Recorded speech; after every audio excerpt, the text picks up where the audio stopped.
नमस्कार, capital TV देख रहे हैं आप। मैं हूं आपके साथ पूजा। शेख हसीना की बांग्लादेश छोड़ने के बाद अंतरिम सरकार के मुख्य सलाहकार बने मोहम्मद यूनुस लगातार भारत के खिलाफ कांटे बोने में लगे हुए हैं। वो कभी पाकिस्तान के साथ रासलीला रचाते हैं तो कभी चीन की गोद में बैठकर भारत के खिलाफ षड्यंत्र रचते हैं। एक बार फिर यूनुस ने भारत से पंगा ले लिया है। दरअसल यूनुस ने हाल ही में चीन की 4 दिन की यात्रा की। इस दौरान उन्होंने चीन से कहा कि वो बांग्लादेश में अपनी आर्थिक मौजूदगी बढ़ाए। यूनुस ने यह भी कहा कि भारत के 7 पूर्वोत्तर राज्य, जिन्हें 7 सिस्टर्स कहा जाता है, वो समुद्र से कटे हुए हैं और बांग्लादेश इस क्षेत्र में समुद्र तक पहुंचने का इकलौता रास्ता है। उनके इस बयान से भारत में बहस भी छिड़ गई है। सवाल उठ रहे हैं कि क्या बांग्लादेश अब भारत के खिलाफ चीन के साथ मिलकर रणनीति बना रहा है। कांग्रेस पार्टी ने यूनुस के इस बयान पर मोदी सरकार से सवाल भी पूछे हैं। चर्चाएं कई सारी हो रही है। तो यूनुस और चीन के बीच आखिर क्या कुछ डील हुई है, आज इसी को समझेंगे। चर्चा के लिए मेरे साथ स्टूडियो में मौजूद हैं कैपिटल टीवी के editor in chief doctor Manish Kumar. Doctor साहब, बहुत बहुत स्वागत है आपका। धन्यवाद। क्यों पहुंचे थे मोहम्मद यूनुस बीजिंग?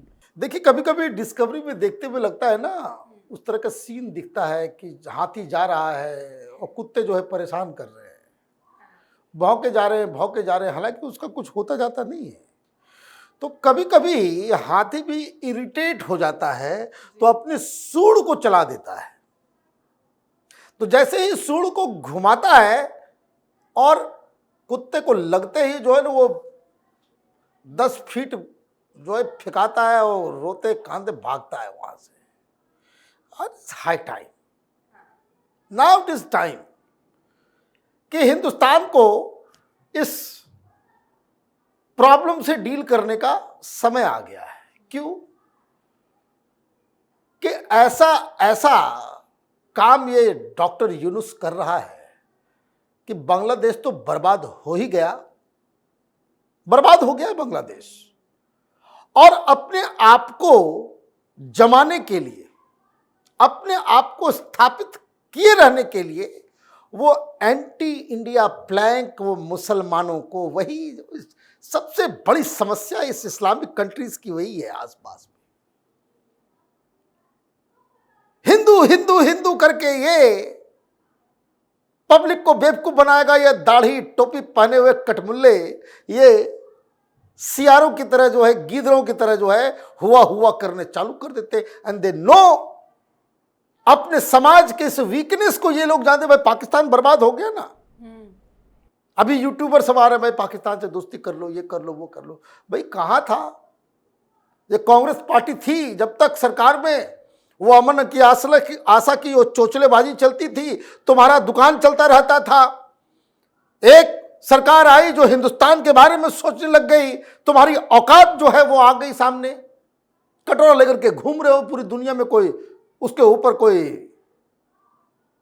पैसे देने को तैयार नहीं है। तो बांग्लादेश ने भी यही काम किया। ये चीन गए, चीन जाकर के इन्होंने कहा कि भाई ऐसा है कि ये जो 7 सिस्टर्स है, हिंदुस्तान के जो 7 राज्य हैं, इन राज्यों का ये लैंड लॉक्ड है और बांग्लादेश से जो है वो सी रूट है इनका। बात भी सही है। कलकत्ता पोर्ट से हम लोग चिटगांव भेजते हैं, वहां से फिर वो त्रिपुरा भी जाता है, नॉर्थ ईस्ट भी जाता है। मोदी सरकार जब शेख हसीना थी तो हम लोगों ने सड़क भी खोला, हम ट्रेन भी कर रहे थे कि जहां को एग्जिस्टेंस की बात है। हिंदुस्तान से बहुत सारा सामान, बहुत सारी मदद बांग्लादेश की इकोनॉमी को अपलिफ्ट करने में, एनर्जी रिक्वायरमेंट देने में, इस सब चीजों में प्रधानमंत्री मोदी और हिंदुस्तान, जब यहाँ पे यूपीए की भी सरकार थी, हम लोगों ने शेख हसीना के रिजीम के साथ बड़ा अच्छा कोऑर्डिनेशन के साथ काम किया।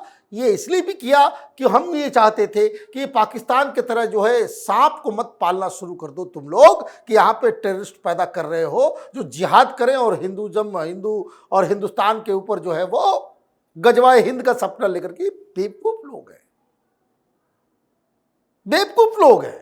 ये गजवाए हिंद करेंगे, मसल दिए जाओगे चींटी की तरह, पता नहीं चलेगा। तो इस तरह के एलिमेंट्स के ऊपर वो कंट्रोल भी रखती थी।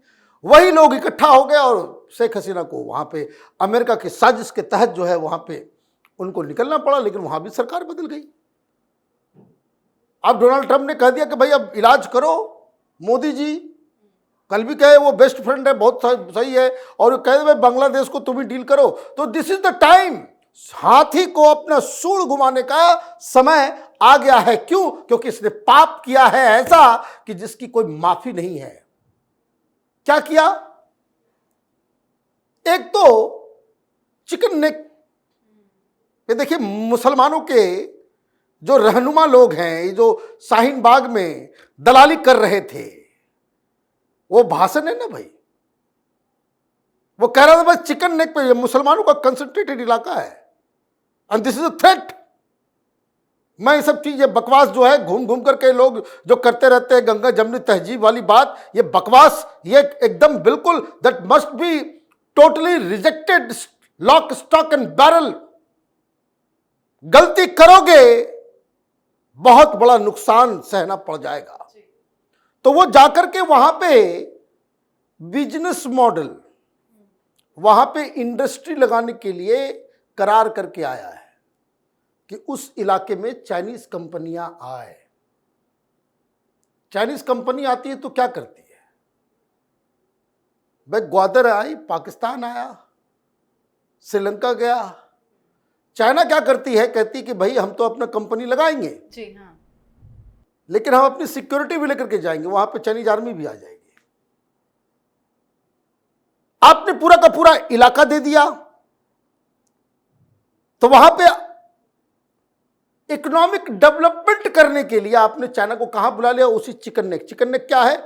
ये बिहार और बंगाल, सिक्किम, इन सब जगह पे एक 27 किलोमीटर का जो है रास्ता है, वो जिससे हम असम जाते हैं, सब जगह जाते हैं, उस जगह पे अब ये इस तरह की चीजें करें तो हिंदुस्तान को चाहिए कि वो जो चिकन नेक जो है ना, उसको थोड़ा मोटा कर ले, पता ही नहीं चलेगा। ये बार बार आप जो है ये पीओके जैसा सिस्टम मत क्रिएट करो, ये पीओके के जैसा सिस्टम मत करो। और ये ध्यान रखिए, वहां पे नेपाल भी सटा हुआ है, एक तरफ नेपाल है, एक तरफ हिंदुस्तान है, और बीच में बस 27 किलोमीटर का है। और नेपाल में भी वामपंथी सब बैठे हुए हैं, चाइनीज दलाल। तो ये एक बहुत ही सीरियस मसला है। तो वहां चाइनीज को घुसा रहे हो। वहां से बहती है तीस्ता नदी, सिक्किम से चलती है, उसका वाटर डिस्प्यूट जो है वो चल रहा है बहुत दिनों से। वो कहते हैं कि भाई हमको पानी चाहिए, हिंदुस्तान कहता है भाई हम तुमको सारा पानी दे देंगे तो हम क्या करेंगे। तो अभी जो डील हुआ है, वो डील हुआ है कि भाई अभी हम 42-43% पानी इस्तेमाल करते हैं और बाकी सब भेज देते हैं। तो वो तीस्ता रिवर को कैसे इनर्जाइज किया जाए, कैसे उसको ये किया जाए, डैम बनाया जाए, ये किया जाए, वो किया जाए, उसके ऊपर भी वो समझौता करके आए हैं। तो ये तो चिकन नेक हो गया। हिंदुस्तान की सरकार ने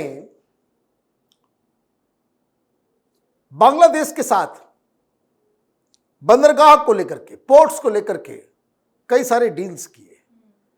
चटगांव में भी हिंदुस्तान वहां पे मौजूद है, और एक 2 बड़े पोर्ट्स हैं।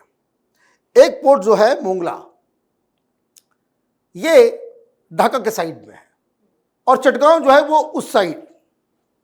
तो वो वहां पे आपने चाइनीज को बुला लिया। आप माने भारत के मुहाने में चाइनीज को आप बुला लोगे तो कल वहां पे चाइनीज शिप भी आएगा। हमारा उस पर एक छत्र राज है उस पूरे इलाके में, आप चाइनीज को बुला रहे हो, उसका मतलब क्या है? इसका मतलब यह है कि जानबूझकर आप उस तरह की चीजें, और ये कह रहे भाई ऐसा है कि भाई हमें सौर ऊर्जा के लिए, और बाकी सब तो बेकार की चीजें हैं, उसे भाई सौर ऊर्जा का इंडस्ट्री लगेगा, ये कह कर क्या चीन में जितना भी जो है वो सोलर प्लेट्स बनता है वो चीन में बनाओ, और चीन से जो है हम सोलर ऊर्जा के ऊपर सेल्फ सफिशिएंट होना चाहते हैं। अभी अडानी का लगता है वहां पे। तो हर चीज में आप जो है हिंदुस्तान को जो है वो काटने में लगे हुए हो। और क्या कर रहे हो आप? आप वहां पे एंटी इंडिया एंटी वो जिहादियों को आप जो है वो पनाहगार बन गया है। अभी कोई नसीमुल गनी वो एक ग्लोबल टेररिस्ट था, उसको आपने छोड़ दिया। क्यों छोड़ दिया भाई? बच जाओगे, अपना तो ठिकाना नहीं है। तो ये जो सारी चीजें जो हो रही है, फिर दूसरा एक जो है कोई रहमानी था, अंसुरुल्लाह बांग्ला टीम, उसको कहते हैं एबीटी, वो भी टेररिस्ट ऑर्गेनाइजेशन है, उसको भी मेन स्ट्रीम करने की कोशिश में लगे हुए हैं। मतलब आप देखिए कि जिस तरीके से बांग्लादेश के अंदर जिहादियों को बढ़ाया जा रहा है, एंटी इंडिया एंटी हिंदू एक आवाज उठा करके लोगों को कि भाई लेजिटिमेसी कहां से मिलेगी? भाई इकॉनमी का तुमने भट्टा बैठा दिया, रोजगार नहीं है, कुछ नहीं है, सारी चीजें, और उसके बाद आप एंटी इंडिया प्रोपेगेंडा करने के लिए अपनी सोवरेंटी को गिरवी रखा है चीन में, है ना? तो आप ये सारे काम कर रहे हो तो आपको मरना है, मरो। But India should not and India cannot afford to have Chinese troops near that area or in Mongla port। चाहे वो चिकन नेक हो, चाहे उधर हो, उधर चाइनीज नहीं दिखना चाहिए। ये डिटर्मिनेशन सरकार को करना पड़ेगा। इसलिए मैं कह रहा हूं सूड़ घुमाने की आवश्यकता है। तो दो काम जो है वो इमीडिएट करने की आवश्यकता है। एक तो जिस तरीके से वहां पे ह्यूमन राइट्स की अवहेलना हो रही है, हिंदुओं के ऊपर जो हंगामा हो रहा है, उसके ऊपर कड़ाई से डील करें। क्या बातचीत हो रही है मैं तो उसमें नहीं जाता हूं, ये तो पब्लिक कंजम्पशन के लिए है, लेकिन अंदर खाने इसकी तैयारी भी जोर शोर से हो भी रही है कि थोड़ा सा बॉर्डर जो है ये चिकन नेक की जगह जो है उसको हाईवे बनाया जाए। ये बहुत सुन लिया ये शब्द, chicken neck chicken neck chicken neck. अब ये चिकन नेक नहीं चाहिए, पूरा का पूरा वो चिकन चाहिए अब, और उसको चौड़ा करने की तैयारी सरकार को करनी पड़ेगी। और इस अनइलेक्टेड अनइलेक्टेबल डॉक्टर यूनुस को वहां से हटाने का समय आ गया है। जनता वहां तैयार है कि इसको उठा करके फेंके।